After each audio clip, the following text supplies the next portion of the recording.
창세기 29장 31절에서 35절을 보도록 하겠습니다. 레아의 아들들. 외삼촌 라반은 자신의 일을 돕고 있는 야곱에게 품삯을 정하라 하였고, 야곱은 자신이 사랑하는 라헬을 신부를 얻기 위하여 7년을 며칠 같이 여기며 일했다고 말합니다. 그런데 라반은 라헬을 신부로 주지 않고 언니 레아를 야곱의 신부로 먼저 주었고, 그 후에 7년을 더 자신을 섬기라며 라헬을 야곱의 신부로 준 것입니다.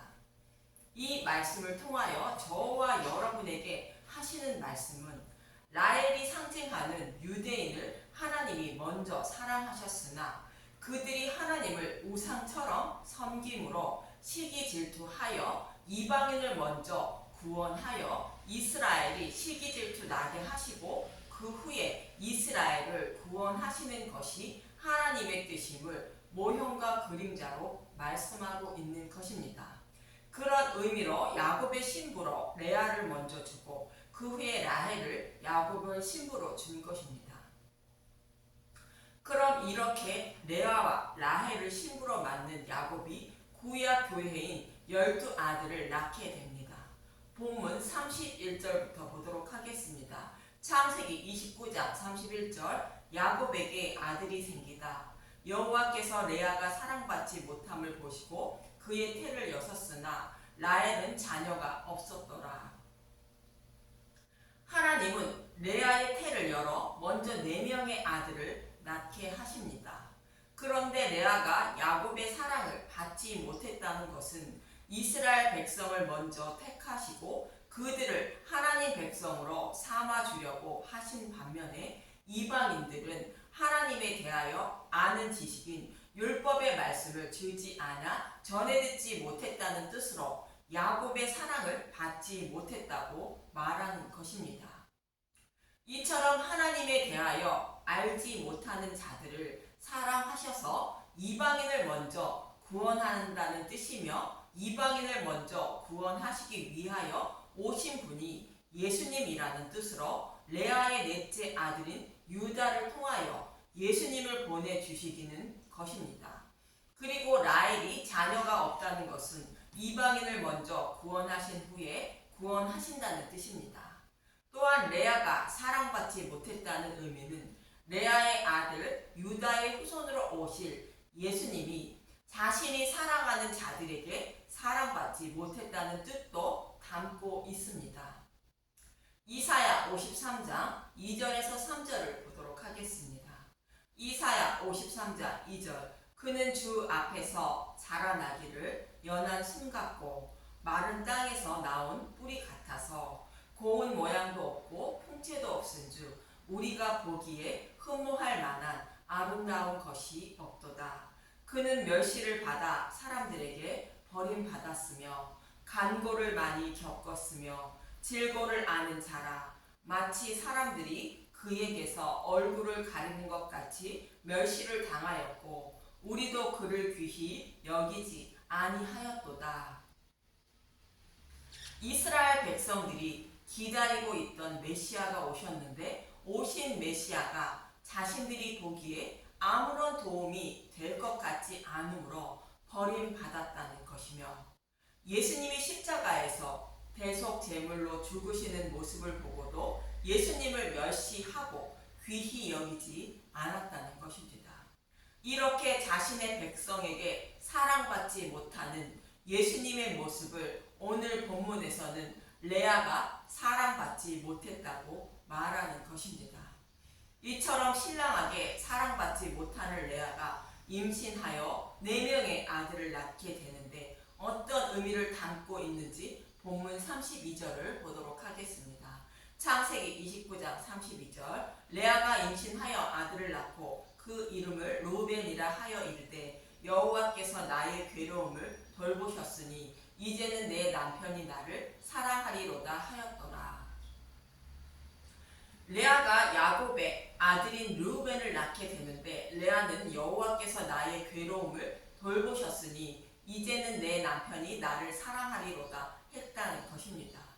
이 모습은 하와가 가인을 낳고 내가 여호와로 말미암아 등남하였다고 하는 말과 동일하게 남편의 사랑을 받지 못하여 괴로워하는 자신을 사랑받게 하려고 르우벤을 주셨다고 생각한 것입니다. 그러나 이와 반대로 가인은 아벨을 죽였고 르우벤은 아버지의 침상을 더럽혀 장자의 명분을 잃게 됩니다. 창세기 35장 22절과 역대상 5장 1절을 보도록 하겠습니다. 창세기 35장 22절 이스라엘이 그 땅에 거주할 때에 르우벤이 가서 그 아버지의 첩 비라와 동침하매 이스라엘이 이를 들었더라. 역대상 5장 1절 르우벤의 자손 이스라엘의 장자 르우벤의 아들들은 이러하니라. 르우벤은 장자라도 그의 아버지의 침상을 더럽혔으므로 장자의 명분이 이스라엘의 아들 요셉의 자손에게로 돌아가서 족보의 장자의 명분대로 기록되지 못하였느니라. 여기서 비하는 라헬의 종으로 아버지 야곱에게서 아들을 낳은 자인데 르우벤이 동침한 것입니다. 그래서 장자의 명분이 르우벤에게서 요셉에게로 돌아갔다고 말합니다. 여기서 르우벤은 하나님이 이스라엘 백성에게 먼저 주신 율법을 상징하는 것으로 율법을 지켜 의롭다 여김을 받으려는 자는 가능하는 자라는 의미로 르우벤이 아버지 침상을 더럽힌 자로 기록되고 있습니다. 그런데 본문 32절에 보면 레아는 르우벤을 낳고 이제는 내 남편이 나를 사랑하리로다 했다는 것입니다. 이 말씀은 레아가 곧 교회가 야곱의 곧 예수님의 사랑을 받지 못해 괴로워하는 모습을 보고 사랑을 주시려고 율법을 주셨다는 것입니다. 곧 르우벤을 주셨다는 것입니다. 이 말씀과 같이 이스라엘 백성들은 신의 산에서 율법을 받고 율법을 생명처럼 지키고 있으므로 이제는 하나님이 자신들을 사랑해 줄 것으로 생각하고 있음을 말합니다. 그러나 본문 33절에는 내가 사랑받지 못함을 들으셨다라고 말합니다. 레아가 르우벤을 낳고 남편의 사랑을 받은 줄 알았지만 사랑받지 못했다는 것입니다. 이 말씀은 율법을 지켜서 의롭다 여김을 받으려는 자는 하나님의 사랑을 받지 못한다는 뜻입니다. 오히려 저주를 받는다고 갈라디아서 1장 8절에서 9절은 사도 바울은 말합니다. 갈라디아서 1장 8절 그러나 우리나 혹은 하늘로부터 온 천사라도 우리가 너희에게 전한 복음 외에 다른 복음을 전하면 저주를 받을지어다. 우리가 전에 말하였거니와 내가 지금 다시 말하노니 만일 누구든지 너희가 받은 것 외에 다른 복음을 전하면 저주를 받을지어다. 유대인들이 갈라디아 교회에 예수님도 믿고 할례도 받아야 구원을 받는다고 전하자 다른 복음을 전하면 저주를 받는다고 반복하여 말하는 것입니다. 반드시 심판받는다는 뜻입니다. 이렇게 유대인들이 갈라디아 교회에 다른 복음을 전한 것이 르우벤이 예수님의 신부인 교회를 곧 비라를 더럽힌 모습입니다. 그래서 르우벤이 먼저 태어나는 것은 이스라엘 백성에게 먼저 주신 율법을 상징하는 것입니다. 그리고 레아가 다시 임신하여 둘째 아들을 낳게 되는데 그의 이름을 시므온이라 했다고 본문 33절은 말합니다. 창세기 29장 33절 그가 다시 임신하여 아들을 낳고 이르되 여호와께서 내가 사랑받지 못함을 들으셨으므로 내게 이 아들도 주셨도다 하고 그의 이름을 시므온이라 하였으며 레아는 르우벤을 낳고 남편의 사랑을 받길 원했는데 사랑받지 못한 것을 들으시고 하나님이 시므온을 낳게 하셨다고 말하는 것입니다. 율법으로는 곧 르우벤으로는 하나님의 사랑을 구원을 받지 못한다는 뜻이며 사랑받게 하시려고 시므온을 곧 복음을 주셨다는 뜻입니다. 그럼 왜 시므온을 복음으로 해석하는지 창세기 42장 20절에서 24절을 보도록 하겠습니다. 창세기 42장 20절 너희 막내 아우를 내게로 데리고 오라. 그러면 너희 말이 진실함이 되고 너희가 죽지 아니하리라 하니 그들이 그대로 하니라. 그들이 서로 말하되 우리가 아우의 일로 말미암아 범죄하였도다. 그가 우리에게 애걸할 때에 그의 마음의 괴로움을 보고도 듣지 아니하였으므로 이 괴로움이 우리에게 임하도다. 루벤이 그들에게 대답하여 이르되 내가 너희에게 그 아이에 대하여 죄를 짓지 말라고 하지 아니하였더냐. 그래도 너희가 듣지 아니하였느니라. 그러므로 그의 핏값을 치르게 되었도다 하니. 루벤이 죄를 짓지 말라 했다는 것은 율법은 우리에게 죄를 범하지 말라며 죄를 범하면 정죄하는 역할만 할 뿐입니다. 창세기 42장 23절 그들 사이에 동역을 세웠으므로 그들은 요셉이 듣는 줄 알지 못하였더라. 요셉이 그들을 떠나서 울고 다시 돌아와서 그들과 말하다가 그들 중에 시므온을 끌어내어 그들의 눈앞에서 결박하고 요셉의 형들이 양식을 구하러 요셉에게로 갔는데 요셉은 형들에게 베냐민을 데리고 오라 말하며 시므온을 결박하여 옥에 가두게 됩니다. 그리고 요셉의 말을 들은 형들은 자신이 요셉을 죽이려 하다가 애굽으로 가는 미디안 사람 상인에게 팔았던 것을 기억하고 자신들이 죄인임을 깨달은 것입니다. 그런데 요셉은 그들 중에 시므온을 결박하여 옥에 가두고 형들에게 양식을 주며 베냐민을 데리고 오라고 돌려보내게 됩니다. 요셉이 가지고 있는 양식은 성경의 말씀을 상징하는데 베냐민을 데리고 와야 생명을 보존한다는 것으로 성경의 말씀을 예수님의 십자가로 풀어야 복음의 말씀을 듣게 되어 죄인임을 깨달아 구원받게 된다는 뜻입니다. 그렇지 않은 것은 복음의 말씀이 아니라는 뜻으로 복음을 상징하는 시므온을 결박하고 옥에 가두는 것입니다. 즉 다른 복음으로 생명나무 열매를 곧 복음을 먹지 못해 믿음에 이르지 못하여 심판받는다는 뜻입니다.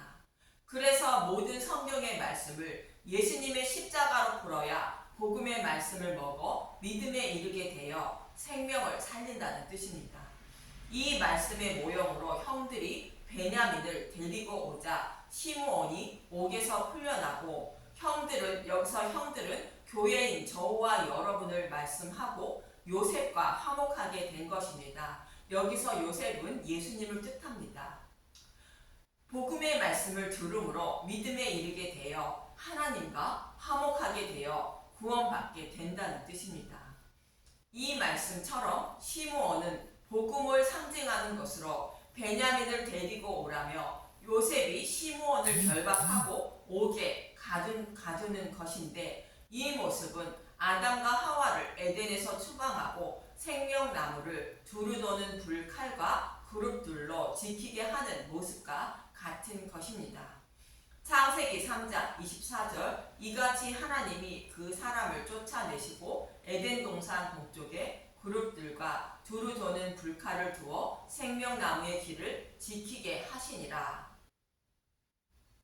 하나님은 이들이 지키고 있는 이 생명나무의 열매를 먹게 하시기 위하여 예수님을 십자가에 대속제물로 내어주시고 생명나무 열매를 먹을 수 있는 길을 열어주신 것입니다. 이렇게 예수님이 십자가에서 열어주신 길을 따라가면 생명나무의 열매를 먹을 수 있는 것입니다. 십자가의 길을 따라가는 것은 성경의 말씀을 예수님의 십자가로 풀면 예수님이 십자가에서 행하여 주신 일을 알게 되어 믿게 되는 것입니다. 그래서 요셉은 형들에게 베냐민을 데리고 와서 생명을 보존하라고 말하며 복음을 상징하는 시므온을 결박하여 옥에 가두고 지키게 한 것입니다. 그리고 형들이 요셉의 말대로 베냐민을 데리고 오므로 시므온도 풀려나고 요셉과 형들이 화목해진 것입니다. 반대로 베냐민을 데리고 오지 않았으면 복음을 알지 못해 요셉을 만나지 못하고 곧 예수님을 만나지 못하고 형들은 정탐꾼이 되어 죽임을 당했을 것입니다. 이처럼 시므온이 결박되고 옥에 갇히는 모습은 생명나무를 지키는 모형이며 시므온이 복음을 상징하는 것임을 알 수 있습니다. 저와 여러분도 성경의 말씀을 예수님의 십자가로 풀어주는 말씀을 먹고 생명을 살리시길 바랍니다. 그리고 하나님은 레아에게 셋째 아들 레위를 낳게 하시는데 본문 34절을 보도록 하겠습니다. 창세기 29장 34절 그가 또 임신하여 아들을 낳고 이르되 내가 그에게 새 아들을 낳았으니 내 남편이 지금부터 나와 연합하리로다 하고 그의 이름을 레이라 하였으며 레아는 야곱의 셋째 아들을 낳고 남편과 자신이 연합한다는 의미로 아들의 이름을 레이라 했다는 것입니다. 자신이 새 아들을 낳았으니 내 남편이 지금부터 나와 연합할 것이라 말하는 것으로 율법과 복음을 주시고 또 우리의 모든 죄를 계속하여 하나님 백성으로 삼아주실 대제사장을 주셨으니 이제는 예수님의 신부가 된다는 뜻입니다. 이 말씀을 레위를 통하여 곧 제사장을 통하여 예수님의 신부인 저와 여러분이 예수님과 한 몸을 곧 연합을 이루게 됨을 말씀하고 있는 것입니다. 레위는 성막에서 일하는 제사장 역할을 담당하게 됩니다. 제사장의 임무는 죄를 범한 죄인들의 죄를 사해주는 역할을 담당하는 자로 죄인과 하나님과의 관계를 화목하게 해주는 역할을 담당하게 됩니다. 이처럼 레위는 저와 여러분의 대제사장인 예수님이 십자가를 통하여 저와 여러분의 모든 죄를 대속해 주심으로 하나님과 화목하게 되어 하나님과 곧 예수님과 한 몸을 이루게 하는 것의 모형과 그림자 역할을 담당하는 것입니다. 그럼 레위의 임무가 예수님의 십자가 모형이라면 예수님이 십자가를 통하여 하나님과 어떻게 연합하게 해주셨는지 5대 제사의 의미를 통하여 간단하게 알아봅니다. 십자가를 하나님의 관점으로 바라보겠습니다. 하나님은 아담과 하와의 타락으로 자신의 백성을 사탄에게 빼앗긴 것으로 사랑하는 자신의 백성이 지옥불에 던져지게 된 것입니다. 그래서 그들을 구원하시기 위하여 예수님이 대속제물이 되실 것을 창세전에 장원하셨고 때가 이름에 자신의 온몸을 십자가에서 대속제물로 여호와께 드린 것입니다. 이렇게 드려진 제사가 번제입니다. 이렇게 번제로 드려지기 위하여 자원하신 예수님은 때가 이름에 육신의 몸을 입고 오셔서 고난과 고통을 받으시며 십자가에서 대속제물로 드려진 것입니다. 이것이 소재로 드려지는 제사인 것입니다. 이처럼 예수님은 자원하셔서 십자가에서 대속제물이 되시기 위하여 육신의 몸을 입고 오셔서 고난과 고통을 받으신 이유가 있습니다. 그 이유는 아담과 하와의 죄로 인하여 모든 인류가 하나님과 화목하지 못한 상태가 되어 지옥불에 던져질 수밖에 없는 상태였습니다. 그런데 그들의 죄를 계속해주면 하나님과 화목하게 되는데 이 일을 예수님이 백성의 모든 죄를 지시고 십자가에서 번제와 소제로 드려짐으로 하나님 백성이 모든 죄를 사함받아 하나님과 화목하게 된 것입니다. 이 제사가 화목제입니다. 그래서 화목제로 드려지는 제물의 모든 기름과 콩팥은 여호와께서 화제로 드려지고 나머지 제물의 고기는 나누어 먹게 됩니다.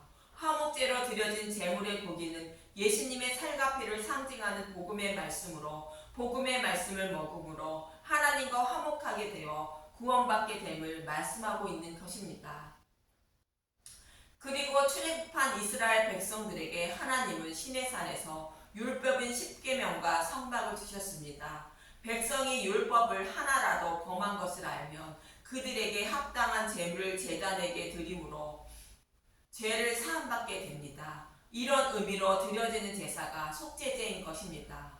속죄제는 율법을 곧 죄를 범한 것을 아는 죄를 사함받는 제사라면 이런 의문이 들 것입니다. 율법을 받기 이전에 범한 죄와 율법을 받고도 죄를 범했는지 모르고 있는 죄는 어떻게 사함을 받게 되는지 의문이 들 것입니다.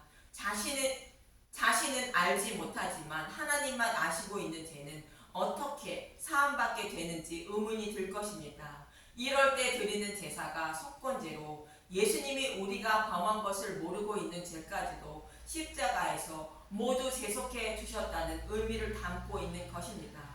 그래서 히브리서 10장 14절은 이렇게 말하는 것입니다. 히브리서 10장 14절 그가 거룩하게 된 자들은 한 번의 제사로 영원히 온전하게 하셨느니라. 예수님이 우리의 모든 죄를 한 번에 대속해 주셨으므로 다시 대속받을 필요가 없다는 것입니다. 이처럼 예수님이 자원하셔서 대제사장이 되어 저와 여러분의 모든 죄를 지시고 십자가에서 번제와 소제로 드려짐으로 하나님과 화목하게 되어 하나님 백성이 되었다는 의미를 담고 있는 것이 5대 제사의 의미인 것입니다. 그래서 우리의 대제사장인 예수님으로 인하여 죄인임을 깨닫고 믿은 저와 여러분이 예수님과 한 몸을 이루게 되었다는 의미를 담고 있는 것이 레아가 낳은 셋째 아들 레이라는 이름의 의미인 것입니다. 이렇게 율법으로는 여호와께 사랑받지 못한다는 것을 아시고 하나님은 자신의 백성을 사랑해 주시려고 저와 여러분에게 복음을 곧 시므온을 주시고 연합한 자로 레이를 만들어 주셨다는 것인데 유다를 통하여 약속의 말씀대로 예수님을 보내주어 모든 일을 이루어 주신다는 것으로 여호와를 찬송한다는 것입니다. 이러한 일을 이루어 주시기 위하여 오실 예수님이 유다를 통하여 오신다는 뜻으로 본문 35절에 레아가 넷째 아들 유다를 낳게 되는 것입니다. 창세기 29장 35절 그가 또 임신하여 아들을 낳고 이르되 내가 이제는 여호와를 찬송하리로다 하고 이로 말미암아 그가 그의 이름을 유다라 하였고 그의 출산이 멈추었더라. 레아가 넷째 아들 유다를 낳고 이제는 여호와를 찬송한다고 말합니다. 이 말씀은 르우벤과 시몬과 레이의 이름을 통하여 말씀드린 것처럼 유다의 후손으로 오실 예수님이 저와 여러분의 자신의 신부로 삼아 주심으로 여호와를 찬송한다고 말하고 있는 것입니다. 여호와를 찬송한다는 말씀을 창세기 9장에서 보면 노아의 홍수 심판을 마치고 방주에서 나온 노아가 포도주를 먹고 취하여 벌거벗은 몸을 본 아들들의 모습이 나오는데 셈과 야벳은 아버지의 부끄러운 모습을 보지 않고 옷으로 덮어줍니다. 그래서 창세기 9장 26절에 노아는 이렇게 말합니다. 또 이르되 셈의 하나님의 여호와를 찬송하리로다. 가나안은 셈의 종이 되고. 셈의 하나님 여호와를 찬송한다는 것은 노아와 같이 죄를 범하여 부끄러워하는 자들의 죄를 심판하지 않고 덮어주시기 위하여 셈의 후손으로 오실 예수님을 찬송한다는 뜻입니다. 이처럼 레아가 유다를 낳고 이제는 여호와를 찬송한다는 것은 우리의 모든 죄를 대속해 주어 구원해 주시기 위하여 유다의 후손으로 오실 예수님을 찬송한다는 뜻인 것입니다. 이렇게 레아가 낳은 4명의 아들 이름을 통하여 예수님이 저와 여러분의 죄를 어떻게 대속해 주시고 자신의 신부로 삼아 주실 것인지를 잘 말씀해 주고 있는 것으로 저와 여러분이 곧 죄인들이 어떻게 구원받게 되는지를 아들의 이름을 통하여 말씀해 주고 있는 것입니다. 저와 여러분도 노아와 레아처럼 유다의 후손으로 오실 예수님에 대하여 잘 알고 깨달아 여호와를 찬송하며 살아가는 저와 여러분이 되시길 간절히 소망하며 기도합니다. 감사합니다.